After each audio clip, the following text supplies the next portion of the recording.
Hey, listen to this. Listen to this. And I want you to subscribe, share, and comment, and make sure you like it. Woo-hoo! Yeah. How much did you buy bread? Even 4 weeks ago. Not last government. Chamberlain. How much is it today? Chamberlain. Are we going to tell people As out there on the enlightened streets people, we are not. and telling them about Chamberlain, the enlightenment difference and between GDP? you see the difference between the elite. You see why there is why we ask for the best of our hands to be in government. The reason why people like us went on the street, why people like us went everywhere to campaign for President Bola Ahmed Tinubu is because we know we deserve the best of people in government to lead us.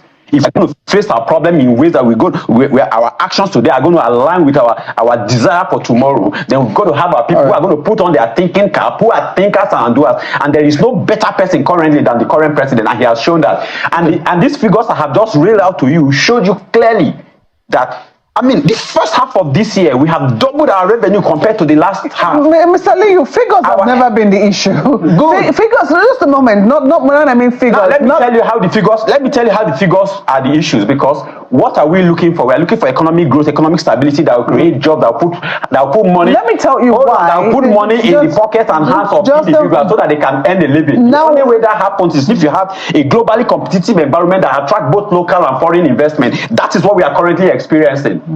As we speak, the agricultural sector is experiencing boost. We are having famine. We are having round-the-year famine. There's been an increase in fertilizer supply to the grassroots. There's been an increment in tractor supply made available to the people. There's mechanized farming is on the increase. Improved seedling. See, people will feel these things when you talk. If there is if there's abundance of food, it's not something that needs to be told. I'm sure it is something that people will feel. But we all are knowledgeable enough that these things don't happen overnight. It takes time. Yeah, so that's why I was trying to bring you back to the fact that if we look at what we have achieved in the last 1 year alone, will you let me ask? Let me submit what I was trying to say before you cut me. If we look at what we have achieved in the last year alone, then we have reason to support the policies. We have reason not to question the person behind the policies because his track record shows. Not to question. Yes. It's a democracy, last we checked. Let's dialogue on how best, if you have a better option on how we can do the right thing, then let's talk. But nobody has at this point stated clearly what differently should have been done. What I've heard is, how could he shouldn't have removed subsidy. If he had not removed subsidy when he did. Many people have said what should have been done differently. Maybe you haven't heard some of them. A lot have. Please, enlighten us with one of those. She hasn't spoken for a while. We'll need to hear her as well. He's been speaking, and I want to tell you to mind your language. To say that the elite, somebody who is enlightened, you want to be emotional. Do you have children? I do. Do you have family? I do. Do you feed your family? I do. Do you feed other people's family? I do. Are you responsible for many in the land? I do. I am. Very good. And so the question now is, even the minimum wage that we're talking about, that is 70,000, cannot buy a bag of rice.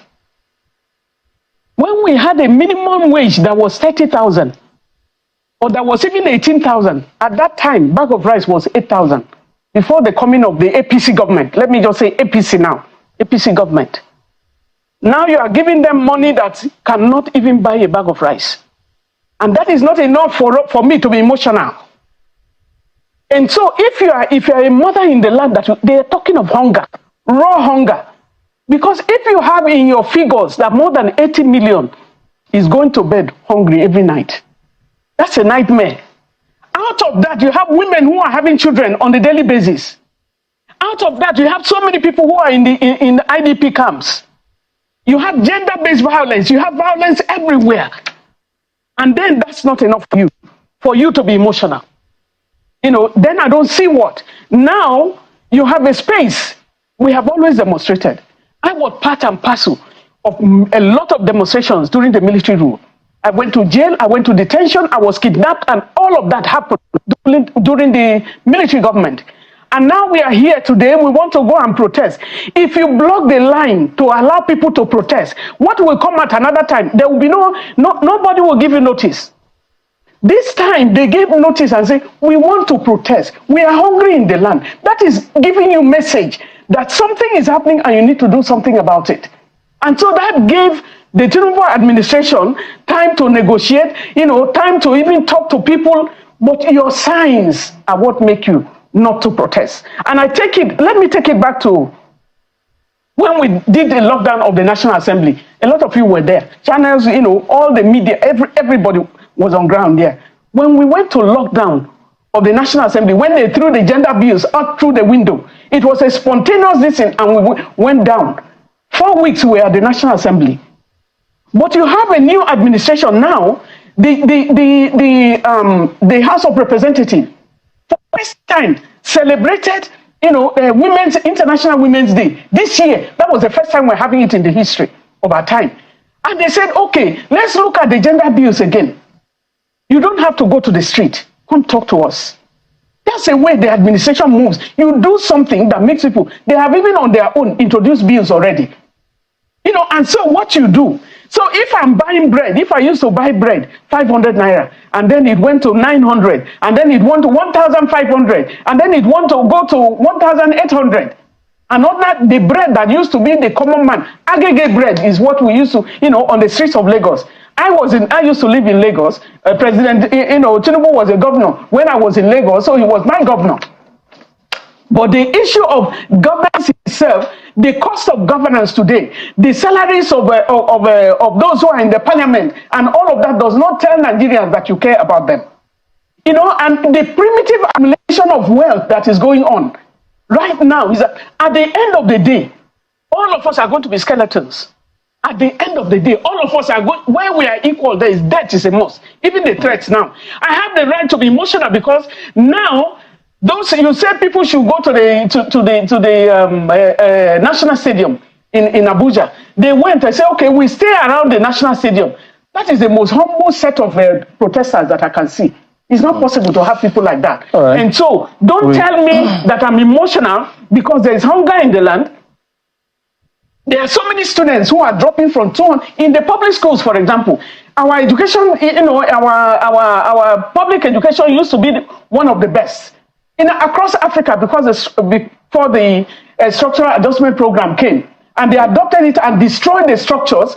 We have beautiful doctors and all of that who are now flying out. Nigeria has the capacity. We are blessed with human resources. More than 62% of the population are young people. Right. If you don't allow them to protest today, if you are now bringing buses and saying, and the police made you gave a court order, said those who want to protest, go to the stadium. You also brought people who are pro the Tinubu government to the stadium as well. What are you seeing? If we lose any life today, I'm saying the Tinubu administration must take responsibility for any loss of life because what they are doing, what they plan to do is what they are doing now. We'll go to break. But about Section 83 of the Police Act 2022.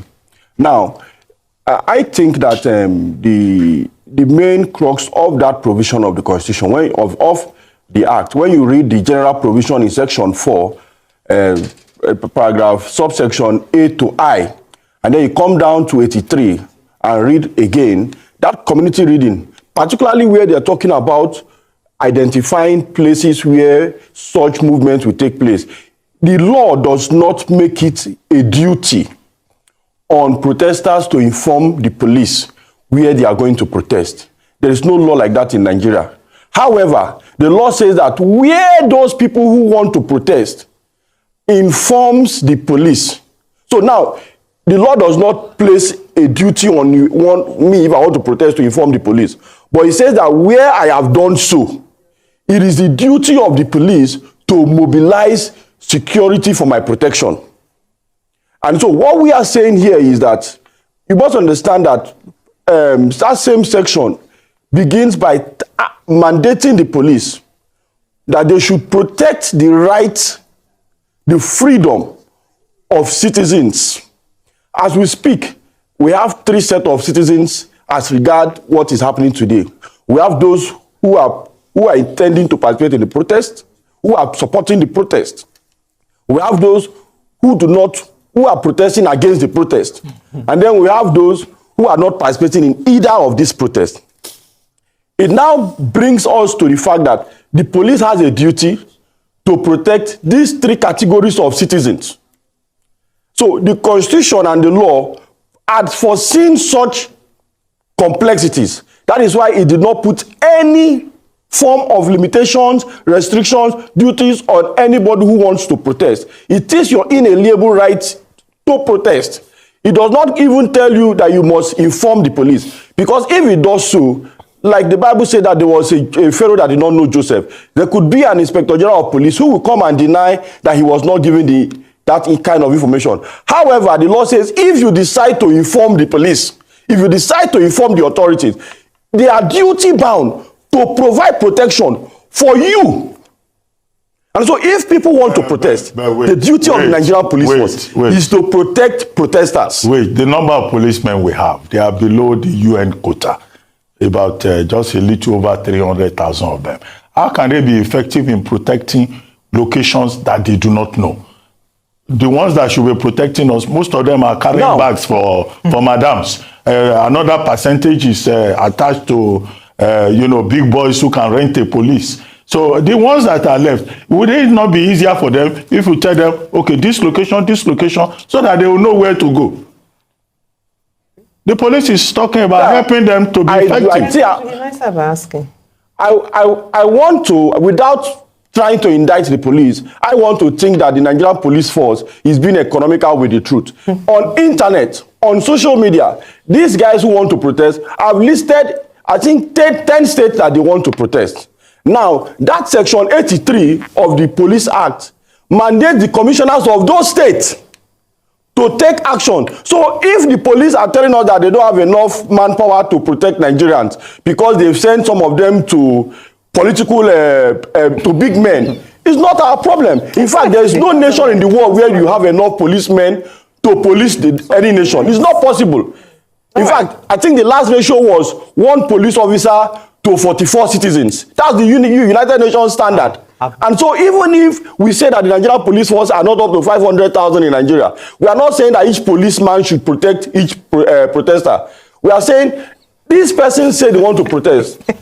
You know where they want to protest. All right. The IGP is saying he does not want procession. I think these people don't even want procession themselves. Anybody have the right to protest? I also have the right to resist protest.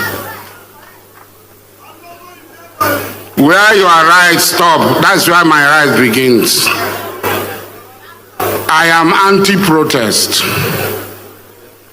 People will say that they've given him money. That's why he's talking this way. I am now.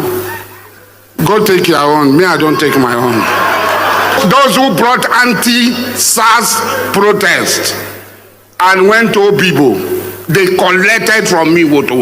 We must not allow them to bring their anarchy here. But if you get strong-head, you bring them. If you do anyhow, you go see anyhow. Those who have lost election should prepare for 2027. Thank you. If you do anyhow, you will see anyhow. Asari Dokubo, and now he says it's President Bola Ahmed Tinubu. He has returned. He says it's turn by turn now. He said he don't collect the money. If you want, collect your own. Collect your own. So he don't collect his own. We know why they talk. Oji, we have built an obeisance state. The same state somebody here was defending yesterday and saying fraud means being clever. That's what we have built. And we're going to see the end of it. The police say they are looking for intelligence. Asari Dokubo is giving you free intelligence that he's going to cause chaos. Water, he said. The people in the markets are giving free intelligence. Àwọn bami alasho white, bami eko, bami o, iba. They went on the street with their charm. They are giving you free, and then they're going to cause chaos. The state is watching and not saying anything. We have created an obeisance state where people don't play by the rules. And it is a dastardly state it provides. It is chaos and avarice that will constantly follow. That's why you see today, Nigeria is the fight of the most violent. So you can see the country we've built. This same video you played was highlighted to IGP Egbedokun, he feigned ignorance, like he didn't know that people were being threatened. So obviously, it is these same people that have threatened, they will cause the violence. But does the police care? Does the state care about the security of people? No. Because this was the same people, when somebody threatened fire and brimstone during the election, the state CP came out to say what? He said he was joking. But you see, I would like to quote the words this morning of Charlie Chaplin in a movie called The Great Dictator. He said there will be an end someday to these great dictators, where this hatred and avarice will cease, where the freedom and the liberty of man will be enthroned. It looks like it's going to be a long night for us as Nigeria, but I know. Did anybody have the right? You're a leader, wherever you are, and you're listening to this. I cry on behalf of all Nigerians who are badly affected by the situation in this country. Blessed people with talent, with so much to give the world, to show the world. Let our light shine.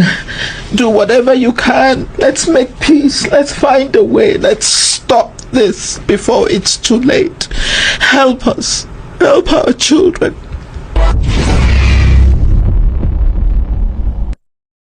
If you